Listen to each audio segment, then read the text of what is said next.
Et on attaque enfin la toute dernière quête de chez Linéa. Et avant de commencer, je tiens à remercier Rari qui a fait le crash test et qui nous a dit à quel point c'était détestable comme expérience. Merci à toi. Je suis déjà sûr que je vais me servir de ce petit guide. La vague 10, c'est donc la fameuse abstraction de compte et on va commencer tout simplement par lire le blabla habituel. Et on va commencer par la première quête qui, celle-ci, va nous demander d'installer un wallet. Et pour le coup, celui-ci, il faut le télécharger. Je vais donc télécharger TimelessX directement sur mon téléphone. Impeccable, j'ouvre l'application sur mon téléphone et je vais commencer par créer un nouveau wallet. Alors ici tu pourrais t'amuser à importer un autre wallet, mais comme tu le sais j'accorde absolument zéro confiance aux applications que Linéa nous fait tester, donc absolument aucune chance. Pour le coup je vais donc créer un wallet uniquement pour cette application là. Je vais le créer avec la première option, c'est-à-dire les réseaux sociaux. Alors même si c'est pas vraiment les réseaux sociaux, je vais me connecter avec un compte Google. Et évidemment je fais ça avec un compte Google bidon. Une fois que j'ai fait ça, il va me demander d'associer un code PIN, donc impeccable, c'est ce que je suis en train de faire. Et on est tout bon, je vais pouvoir retourner sur la quête Interact et ici cliquer sur Connect TimelessX.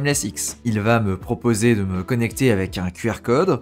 Je vais donc cliquer sur QR code via l'application. Et là maintenant sur l'application, il va me demander si je veux bien me connecter. Effectivement, c'est le cas et je vais valider. Je vais donc pouvoir signer le message pour valider. Et en même temps sur mon téléphone, il va me dire que je n'ai pas de quoi passer la première transaction. Je vais donc aller sur mon téléphone et je vais cliquer sur Receive. Je vais aller dans la partie recherche et je vais sélectionner la blockchain Linéa. Et je vais cliquer sur Ethereum Linéa. À partir de là, il va me donner une adresse, ça va être l'adresse de mon compte Timeless. Je vais du coup me l'envoyer sur l'ordinateur. Et maintenant, je vais top up mon tout nouveau wallet. Je vais donc aller sur mon MetaMask. Je vais cliquer sur envoyer juste ici. Et je vais envoyer 0,02 Ethereum, ce qui sera suffisant. La seule opération que moi je vais faire, ça va être un swap juste ici. Mais si tu souhaites aller plus loin, tu peux également faire les quêtes bonus en déposant de la liquidité ou alors en faisant un prêt emprunt. Impeccable, je vais donc envoyer les fonds juste ici. Et maintenant, si je reviens sur mon application quelques minutes plus tard, normalement mon solde est censé se mettre à jour. Impeccable, c'est le cas. Je vais donc pouvoir retourner sur Connect TimelessX. Je vais cliquer sur TimelessX juste ici. Je vais donc encore une fois scanner mon QR code juste ici. Cette fois-ci, il me demande si je veux bien me connecter. Et ici, je vais pouvoir signer mon message. Je reçois donc la transaction directement sur le téléphone, là où il me fait une estimation. Et c'est relativement cher pour ce que c'est aux alentours de 4 $. Je vais donc activer et ma transaction vient tout juste de passer. Maintenant qu'on est tout bon, je vais pouvoir commencer à faire les tâches. Je vais donc cliquer sur Start sur la première. Et je vais rien faire de très méchant, je vais swapper de l'Ethereum pour de l'USDC. Pour ça, je vais le faire sur PancakeSwap juste ici. Et je vais aller sur PancakeSwap. Ici, je vais connecter mon wallet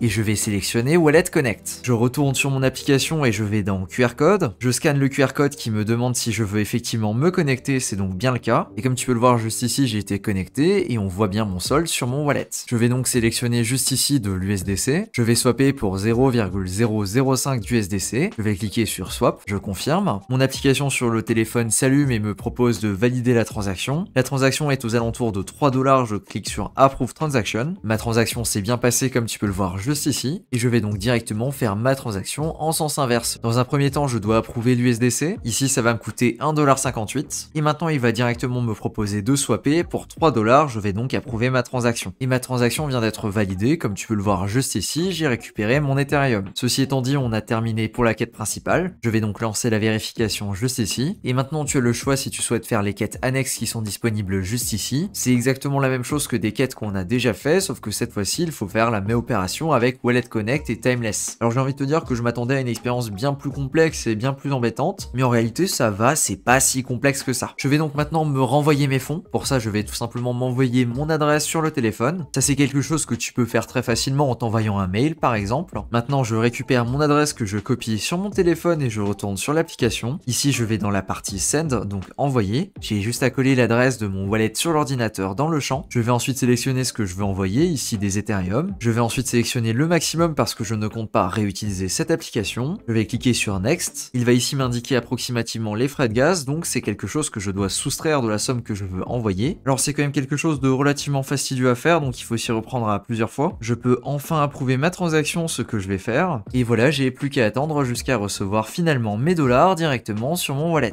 Et voilà, on est tout bon, j'ai reçu mes fonds. J'ai donc plus qu'à attendre que cette quête-là se valide, et c'est avec grand plaisir que je ne remettrai plus les pieds sur Linéa pendant un bon petit moment. Entre les frais désastreux et la campagne avec des partenaires plus douteux les uns que les autres, eh bien je me demande là où l'argent à Consensus est parti. J'espère qu'au minimum du minimum, on aura un événement qui remboursera les frais qu'on a envoyés là-dedans, parce qu'au final, pour environ 1900 d'XP, parce qu'ici il me faut encore 150 points d'expérience supplémentaires que je vais bientôt récolter, eh bien je pense que j'ai quand même assez facilement dépensé dans les 80 $. Ça reste relativement cher pour une campagne d'une aussi faible qualité sur une blockchain sur sur laquelle il n'y a absolument rien à faire. Et à mon sens, le seul intérêt de cette campagne-là, c'est vraiment de dégoûter les personnes qui étaient actives sur le réseau. Je pense donc que ce genre de campagne totalement forcée, ça booste effectivement les stats pendant le voyage, mais par contre au moment là où c'est terminé, eh bien c'est finito, les gens se barrent. Et ça par exemple, j'ai pas l'impression que c'était le cas sur un Arbitrum ou encore un Optimisme. Et là sur Linéa, une fois que les gens ont fait les quêtes, franchement ça va être un village fantôme. Voilà donc mon opinion sur le sujet. Merci à toi de m'avoir suivi dans ces quêtes qui étaient pas très marrantes à réaliser, et sur ce je te dis à plus pour des vidéos probablement bien plus intéressantes.